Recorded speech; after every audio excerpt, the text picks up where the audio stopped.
across the street and down the ways. And so be sure that you come to visit us. The original conception of these concerts occurred many years ago. I am a retired professor from Principia College, and every Friday we had music from Davis. And Davis also had surroundings of artwork. So if you come to the gallery on the second Tuesday of every month, year-round now, you can experience the live music of performers from our area. Every month it's a different featured performer or group, and we have young people, we have seasoned performers, we have representatives from different arts organizations. So we hope that you will join us for the next concert, which will be at the gallery on the second Tuesday of April, and that will be Cindy Kessler and her students from the Stewart School of Music. Then the May program will be the Treasure Coast Youth Symphony and outstanding performers from that organization. Come June, then we do 3 concerts, which will start at 5 o'clock, because during the summer we like to start a little bit earlier. These concerts have been so successful that we have been encouraged to continue to offer them year-round. So I just wanted to say that last Friday we opened an incredible exhibit. It's entitled Humanity Through the Artist's Eye, a 3-woman perspective: Cheryl Coate, Danuta Rothschild, and Kirsten Stingel. I went to the opening last Friday, and I found it to be truly inspiring to read the stories about these incredible artists and what they have done for humanity, and how one of them, for example, was at age 10 months, lost her sight in one eye, and then now is almost blind in the other eye.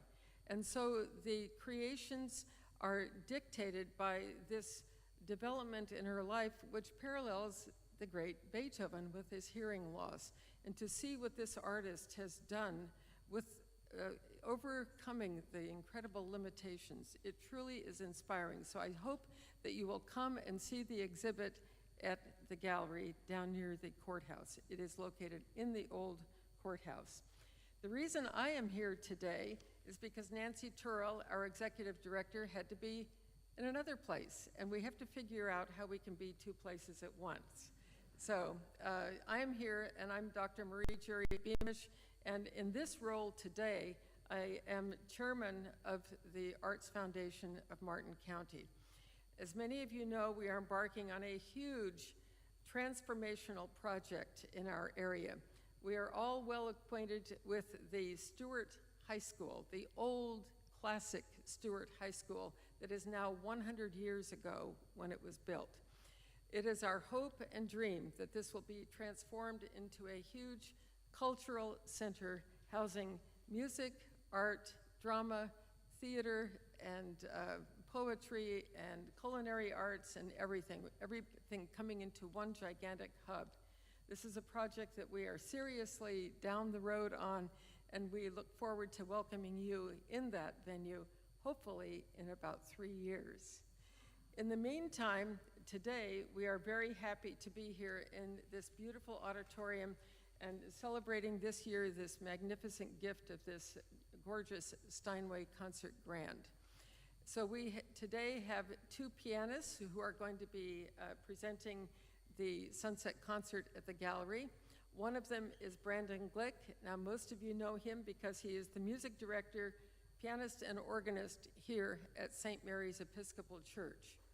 And then the other pianist is Paul Hamaty, who is a classically trained pianist who moved here about 4 years ago, and they together have enjoyed doing piano 4 hands, which is what you're going to hear primarily today.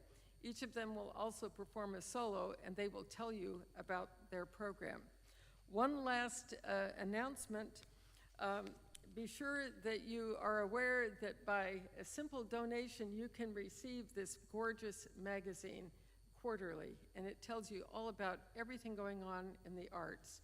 And one of the great things that's happening now post-pandemic, we are going to be starting up our cultural excursions again, and in July of this summer, we will be headed off to Chicago, and we hope that you can join us for that incredible experience of traveling together as passionate lovers of the arts and enjoying what Chicago has to offer. You can go on MartinArts.org and find out all about it. So now I'm happy to introduce to you Brandon Glick and Paul Hamaty. Let's give them a royal welcome.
Good afternoon, and thank you again for being here. As you probably know and have heard on the news, today, or this month, is International Women's Month, and today is actually International Women's Day. So the next two pieces we're going to perform were composed by women composers, and I'm going to tell you about them individually. This first one we're playing is a waltz by Fanny Hensel. She was the sister of Felix Mendelssohn, so Fanny Mendelssohn Hensel. And she was a 19th century German composer and pianist of the Romantic era. Her compositions have included a piano trio, quartets, orchestral overtures, cantatas, etc. And most of this, as you know, went unpublished during her lifetime. She grew up in Berlin and received a thorough musical education from teachers, including her mother, as well as composers Ludwig Berger and Karl Zettler. And of course, Felix Mendelssohn was her younger brother. So please enjoy this waltz.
This next piece is entitled Summer Moon, and it was written by 20th century African-American composer, pianist, organist, and teacher, Florence Price. And I'm sure if you turn on any classical music station, within a day or so, you would at least hear one of her pieces, or not more. Just Beautiful, beautiful music that, again, as a female composer, was not really recognized, published, or recorded back in the day. She was born in Little Rock, Arkansas, educated at the New England Conservatory of Music, and she is noted as the first African-American woman to be recognized as a symphonic composer, and was the first to have a composition played by a major orchestra. Price composed over 300 works, 4 symphonies, 4 concertos, choral works, plus art songs, music for chamber and solo instruments. And in 2009, a substantial collection of her works and papers were found in her abandoned summer home. This piece that I'm going to play, Summer Moon, was composed in 1938, about 15 years before she died. And it's influenced by a younger and well-known jazz pianist and social activist, Memory Midget, and represents, and I'm quoting here, Price's brilliance in seamlessly integrating the styles of concert and vernacular repertoires to evoke a post-romantic sound with a jazz influence. So I hope you enjoy this piece.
This next piece by Johannes Brahms is a part of his very last pieces that he wrote for piano.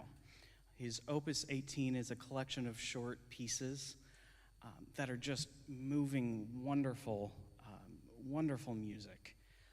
And one person I was reading after, I hadn't read this before, but they said that he actually wrote this for Clara Schumann. Have you ever, Marie, have you ever seen that? Or okay, so, okay. I trust what Marie says. She said all of the last pieces were written for Clara Schumann. So this is the wife of Robert Schumann, and Clara Schumann was a phenomenal composer herself. And every once in a while, an orchestra will come around and play her piano concerto. I think that's about the most popular work that she wrote. It seems to be, which is just a great, great piece of music. And so this piece, written for her, also possibly expresses some of the longing. Apparently, possibly, he was in love with Clara, and Robert died quite young, around the age of 30. And I don't believe he ever expressed his love, or at least they never married after that. And so these pieces have some longing. I kind of imagine, whether I don't think we really know for sure, that he had her in mind. Obviously writing for her, but some of that maybe angst he felt is in this. So I hope you enjoy this work. It really expresses beauty and longing. And it's one of those pieces I've loved for many years. So here's the great piece by Johannes Brahms. And you should sometime just listen to the whole Klavierstück. It's the Brahms Opus 118, and just listen to it as a whole set. They're delightful pieces.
have one more work for you, and it's about as long as all of them so far combined. So this next piece is a wonderful work by the kind of classic, probably considered classical composer, classic era composer, Schubert. Franz Schubert. So he was born in 1797, passed away in 1828. So again, a very short life. He wrote this in his last year. He composed this in his last year of life, and some friends had it printed. It's not the word I'm wanting, but published. Thank you. Published after his death. So it's a really wonderful piece, and I realized I made a mistake. I should have listed the 4 movements for you in the guide. So it is 4 movements, but it's continuous. And so, unlike a sonata where it's broken up, like the Mozart, you can relatively tell there are these big transitions of sorts, and so we'll go from fast to slow, and so you can kind of hear as that progresses. But it's a great piece. It starts out in F minor, and then it's constantly changing. F sharp minor and F major and on and on and on. And one of the infuriating things about this piece is I'm always forgetting which key I'm in, and so I'm hitting flats when I'm not to, and so because you'll see it's almost as I play this more and more. Sometimes it almost comes across as variations. So you'll hear the theme throughout. It'll come back in various themes coming back again and altered and changed. And so it's a wonderful work I've wanted to perform for many years. So I'm grateful to Paul. And also, I cannot continue this without thanking Gina Dupel, our wonderful page turner. So, thank you to MartinArts. Thank you, Marie, for asking us to perform on this. And also, if you are interested, there are many other concerts that happen in this venue. So outside, there's an opportunity. If you are interested, you can sign up to receive emails for our concerts. And this next Thursday in a week, we'll be having harpist Susan Knapp Thomas. I always forget if it's Thomas Knapp or Knapp Thomas, but it's the same person. She's a phenomenal harpist, and so she'll be performing in here, and it's part of our lunch chamber music series.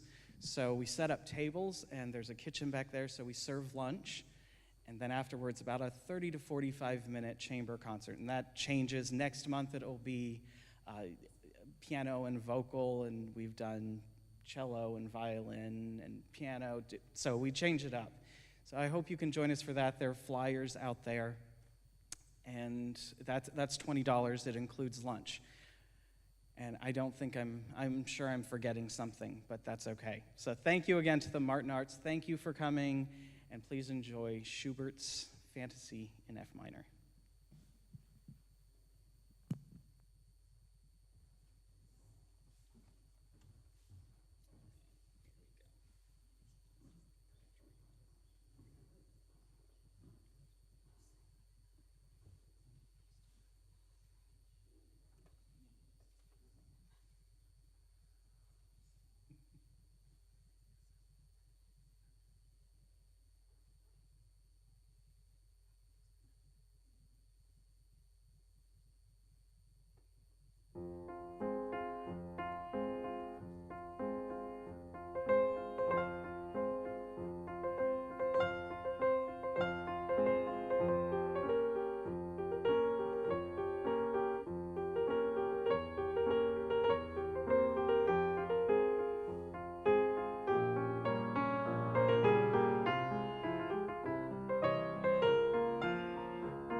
Thank you, Brandon, and thank you, Paul. Thank you. It's very exciting. Wonderful. And thank you to all of you for being here today. You are an incredible audience, so thank you so much for being here, and we look forward to welcoming you to the gallery next month and for all of the other events that we have going on here as well. Thank you.